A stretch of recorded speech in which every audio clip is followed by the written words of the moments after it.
السلام عليكم ورحمة الله وبركاته. سو دواad asxaabteyda qaaliga kusoo dhawaada youtube channel Dr. Idil Maxamed. maanta waxa ila joogto Dr. Deeqa oo ah dhaqtarad isla markaana hal abuur leh gabdhaha Soomaaliyeed oo ganacsatadana kamid ah. mawduuca aan maanta u joogno inta aan u guda galin marka hore Dr. Deeqa kusoo dhawaada youtube channel Dr. Idil. هاي دكتورة إديل هذا هو ما هتصنتها سيد شرفت لعي وعزمت جنال كذا هذا يكون سلام على أصحاب كذا بقى. waxaan rabnaa marka hore in aan ka hadalno mawduuc muhiim u ah dhalinyarada Soomaaliyeed qaasatan gabdhaha Soomaaliyeed. gabdho badan oo Soomaaliyeed oo aqoon-yahano isla markaana Ilaahay karti uu dhaliyo ayaa jiro oo guryahoodii fadhiyo wax shaqo aanan heenin isla markaana aaminsan in aysan jirin fursad wadanka ka jirto ee ka faa'iideysan lahaayeen. maxaa is leedahay adiga Doctoreso waxyaabaha ugu muhiimsan oo keenayo qofka inuu horumar gaaro ka hortaagan waxyaabaha keenayo qofkan inuu horumar gaaro waxa ka hortaagan maxaa is leedahay adiga ahaan ma sax baa in ay fursad jirin mise waxyaabo kale ayaa jiro? Yes, exactly. marka ugu horeyso waxa dhihi lahayn qofka waxa ugu horeeyo ka hortaagan inuu horumar gaaro ama uu sameeyo isbedel waa nafsadiisa. nafsadu waxa la dhahaa waxa waaye cadawgaaga koowaad ayada hadaa ka adkaatid maxaa lahaay ayada ku filnaatid waa gaari kartaa horumar iyo waxa rabtid wax walba maanta aad rabtid adduunyada aad aragtay waa sameyn kartaa waxa soo sameeyay qof adigoo kala waxa soo sameeyay qof 9 bilood ku dhashay adoo kala soo waxa sameyn karin malahan fursadana mar walbaba waxa laga rabaa adiga inaad uguratid ma ahan adiga inaad ka sugtid qof waxa inay ku soo doonato bay guriga kugu timaado ma ahan inaad sugtid waa adiga inaad raadisaa صح waaye wadankeena oo iska taqaanaa shaqaalaan badan iska jirto dhalinyaradii fursado badan yaani ma helaan oo dhanka shaqada ay soo qalan jibi arkaysaa guriyooda fadhiyo saas ay tahay ma ahan inay niyad jabaan waayo alxamdulillah maanta waxa tahay human being waxa ilaahay uu qofkii ugu fiicnaa waxa tahay qof bilaadina lixdiisa lixaad leh awood u leh maanta inuu wax walba sameeyo horumar kasta sameeyo marka sidaas darteed caqabada nafsada exactly dad badana waxa jira xitaa nafsada cabsi badan qabaan iyagoo xitaa dhaqaalihii haystaan dadka isku sii jiraan dada waxay haystaan idea ama fikrad dadka qaarna dhaqaalihii haystaan fikradiya ka maqan dadka fikrada haystana waxa waa arinta ku taagan inaysan dhaqaalihaysan ama ay ku fikirayaan wax waaweyn inay ka bilaabaan tusaale ahaan oo kale lacag badan inuu helo oo fikradiisa uu marka uu maalgelinayo oo kale inuu helo lacag badan inuu ku qarash gareeyo taasina waxay keenaysaa qofka inuu caqabad ay ku noqoto sababtoo ah inta aad lacag sugaysid ayaa waxa dhici karto in fikradaadii magaalada laga helo ama qof kale oo asaga uu sii sameeyo amaba wixii in maxay ahayd caqabado kale ama waxyaabo kale inay ka sii mashquuliyaan qodobkaas aad iyo aad u muhiim u yahay qofka wax ugu muhiimsan oo keenayo waxa waaye nafsadiisa sida doctoreesada sheegtay dad kale ayaa waxay isweydiinayaan sidee yani idea haysta ama wixii waa haystaa sidee yani horumar aniga ku gaari karaa qodobada igu saacidayo in aan horumar gaaro ama aan shaqeeyo ama aan shaqo abuur aan sameeyo ama lacagba aan sameeyo maxay noqon karaan oo kale hal go'aan oo gaarto ayaa kaaga filan inaad sameysid isbedel exactly waxa lagu sheegayo maanta arkaysid oo dhan waxay ka bilowdaan wax yar ayaa wax weyn lagu gaaraa soo marka maanta go'aan aad gaartid laga yaabaa inaad biri ka maalin isbedelka sameysid u noqdo sabab hal go'aan gaartid hal mar daqiiqad gaartid kaaga filan wax walba adoo haysto ideadii laga yaabaa inaadan haysanin sidii aqoonin sida u isticmaali lahayd oo kaleeto ama waxa ka sameyn lahayd haduu maanta jiro qofka ka caawin karo dhankaas ama ka horeeyo waa inaad raadisaa hadaa fursadii yani heli kartid waa inaad ka faa'iideysataa jaaniskaaga waqtiga sidiisaba waa wax qaaliya maanta dhalinyaranimada iyo jaaniska iyo maxaa la fursad ahaysano iyo maxalla waqtiga waa inaan ka faa'iideysanaa sanadkan ay joogno 2020 alxamdulillah dadkeenii hore fursadeysa ay sadinaysanaa oo ah adoo sariirtaada jiifo inaad lacag sameyn kartid adoo gurigaaga joogo inaad fursado badan aad heli kartid adduunka daafihiisa dadka joogay aad la mid noqon kartid hadaa haysatid telephone iyo wifi 24 hour wax walba waa sameyn kartaa adduunyada fursado badan ay jiro oo laga sameeyo internetka waxyaabo badan oo laga sameeyo jiro soo qof walba maanta waxa dhihi karaa ma jirto wax aan sameyn karin wax kasta waa sameyn kartaa wax walba maanta hore loo sameeyo waa sameyn kartaa just adi nafsadaada inaad riixdid waaye inaad hore isku qaadid waaye kus adaada nafsadaada u sameynin qof kuu sameynaysa malahan maanta ma jirto qof ku dhahayso iblaayo hore u soco ama hebelow hore u soco su'aalaha laga rabaa in sanadkan waxa soo baxda hore u soco booje oo bug ما la rabo taas ma la rabo tan xaqiiqada ah adiga inaad Nah, iswajid waa sababtoo ah hadda tii saxda ahayd iyo tii kaleba waa la isku daray ha sugin waqtiga saxda ah laakiin mar walba waa waqtigaaga saxda ah just ka faa'iidayso do it now mararka qaar waxaa dhihi kartaa hadhow waa sameynaa laga yaabaa inaa hadhow waa sameynaa ay noqoto inaad sameynin soo fursad kasta marka kuu imaato ama wax ay kugu soo dhacaan isla markaas tilaabada waa inaa qaadid yes waxaa jiro tutores dad badan oo ka fikirayo feedback kaga imaanaya dhanka bulshada ama waxay isleeyihiin waxaan haddaa samaysid dadka way kugu eedeyn doonaan way ku ceyn doonaan way kugu dhaliili doonaan dadka noocaas u fikirsan ani ahaan idil ahaan ma ilahan dadkaas inuu horumar gaari karo qof walba oo ka cabsado feedbacka ama negativeka dadka kaga imaanayo hadduuba asoo sameynin ee saameyn ay kusii leedahay aad ay u dhib badantaa qofkaas inuu horumar sii sameeyo dadkaasoo kale talada aa siin laheyd sideedaba bil-aadan marka eed beelaysid wanaag samee xumaan samee isku mid waaye soo marka qof kale adaaba idiyadii fikradu kaa dhihi lahaa ka fikirtid waxaa tahay qof aan rabin inuu horumar gaarsiiyo nafsadiisa waxa adi iska aamintid aan dadka kalena kaa aaminayan marka hore adi iska bilaab aaminaada adi is aamin waxaa dhahdaa waxaan waa sameyn karaa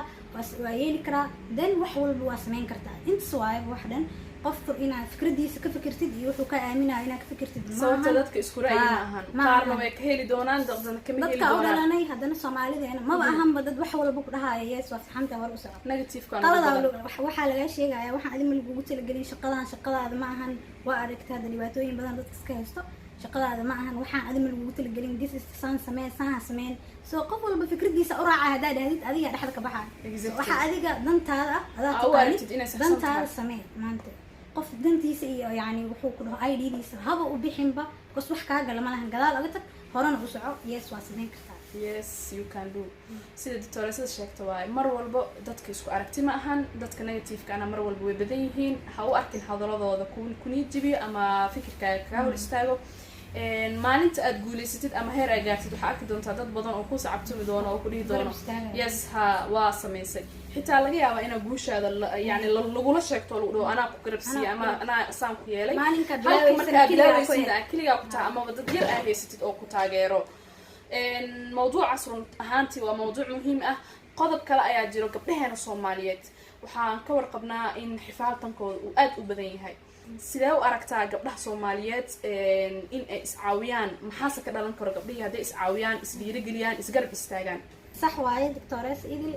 gabar walaasha guushay gaartay waa taada inaa ma ahan aa dhahdid aa ximisid ama aa ka xumaatid gabar walba waa inay gabadha walaasheeda caawisaa inaa isgarab qabanaa waaye gacmooda jir ay wax ku gooyaan marka inaad ka xumaatid ama dhahdid hebela saana heblaaya saana ma fiicno walaalka guushiisa yani guushaada waaye guula lagu gaara run ahaantii beenta ma ahan gabdhaha hadday isgarab istaagaan oo gabar walba oo gabadha walaasheed ay caawiso meesha ugu fudud waxaa wax ugu wanaagsan sababtoo gabdha iscaawiyo waxaa waaye bulsho iscaawisay waxaa rajeynayaa in gabdhaha soomaaliyeed ay noqon doonaan gabdhaha iscaawiyo aanan isxasdin iscuqdadeenin waxa ugu dhibaataysan oo anagana dilaayo waxay tahay cuqdada iyo shakiga laba qofood oo walaalo ah waxaa laga yaabaa ama laba gabdhood oo walaalo ah ayagoo waxay iska sameeyaan ama isdhibaateynin haddana inay isku arkaan inay isdhibaateynayaan ama uu arko qofka kale inuu dhibaateynayo ama cuqdad uu qabo taas waxay keenaya qofka inuu cudur uu ku noolaado waana wax laga fiican yahay niyad wanaagana mar walba waxaa waaye qofka wax ugu wanaagsan uu ku horumar uu ku gaari karo qodobka kale oo ugu dambeeyo aan rabo inaan si fiican aan gabdhaha uga faa'iideyno sidee gabdhaha hadda fursado u abuuran karaan tusaale ahaan ani ahaan idin ahaan waxaan arkaa fursado badan oo banaan tusaale oo kale gabadha iyadoo gabdho badan waxaa jira hooyooyin ah oo isleh hooyaa tahay banaanka ma aadi kartid ma shaqayn kartid ma yeeli kartid gabdhahaas oo kale haddii online ay samaystaan oo guriga business ay ku samaysato oo kale businesskaas ku shaqaysanayso ayadoo gurigeeda joogto delivery ay sameynayso oo kale wax perfect ah waaye qodobka labaad oo idda labaad oo aan ku darsanayo waxay tahay gabdho cunto kariska aad ugu fiicanaa jiro inay cuntooyin qaar macmacaanada oo kale biskuityada inay sameeyaan delivery ahaan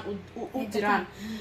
gabdho designka ku fiicanaa jiro waxyaabaa designka gacanta laga sameynayo in ay sameeyaan gabdho qaar ee islamarkaas delivery ku sameyso idyaasha aad u badan yihiin kaliya waxay u baahan tahay oo kaliya inaa wax raadisid inaa baartid maxaa banaan maxaa fursad oo banaan oo aad sameyn kartaa maxaa maanta kusoo kordhin karaa adduunka maxaa sameyn karaa maxaa nafsadeeda ka bedeli karaa way buuxaan fikrado badan oo yani laga yaabaa inay maskaxdaada ka guuxayaan laakiin kaa dhiman tahay hal tilaabo aa hore u qaadid sida idil sheegtay doctores idil sheegtay waa sax fursado badanaa banaan oo maanta gabdhaheena sameyn karaan like inay gurigeeda iyadoo joogto internetkeeda ka isticmaasho network marketing iyadoo gurigeeda joogto internetkeedii ka sameysato online wax ku gadato kii businesskeeda online delivery ku sameyso cunto karinta sameyso anything xitaa fursadaha waxaa kamid a maanta inaa adduunku horumaray wax walba waxay noqdeen inaad ka sameyn kartid teleefonkaaga iyo wifi maanta waa haysanaa teleefon iyo internet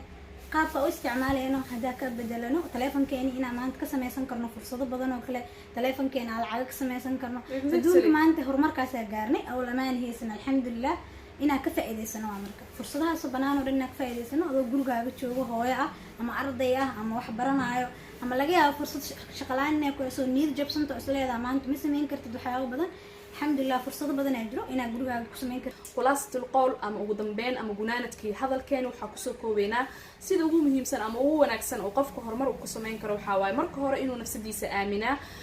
nafsadaada waa cadowga ugu horeeya oo kaa hor istaagayo horumarkaaga in aad mar walba la dagaashid isla markaana aad ku kalsoonaatid nafsadaada iyo awoodaha ilaaha uu ku siiyey aad ka warqabtid in aad leedahay awood ballaaran qodobka saddexaadna in aad waxa balaan ku samaysid ama aad qorshaysatid sababtoo waxaan la qorsheyn lama sameyn karo inaad qorshaysatid wixiina aad baaritaan ku samaysid maahan ha okay wax dadka qaar waxaa waaye wax ayagoo go-aansanin qorsheenina dalaq iska dhahayaan waxay iska galayaan taas waxay keenaysaa qofka inuu hadhow ku fashilmo dismoral uu kusii noqdo fashilkaas dartiisna uu keeno inuu waxba isku dayi waayo badan oo maxaa la isdhaysid hadda way yaryar yihiin haddaa samaysid maalin walba laga yaabaa beri ka maalin inay wax kaa bedelaan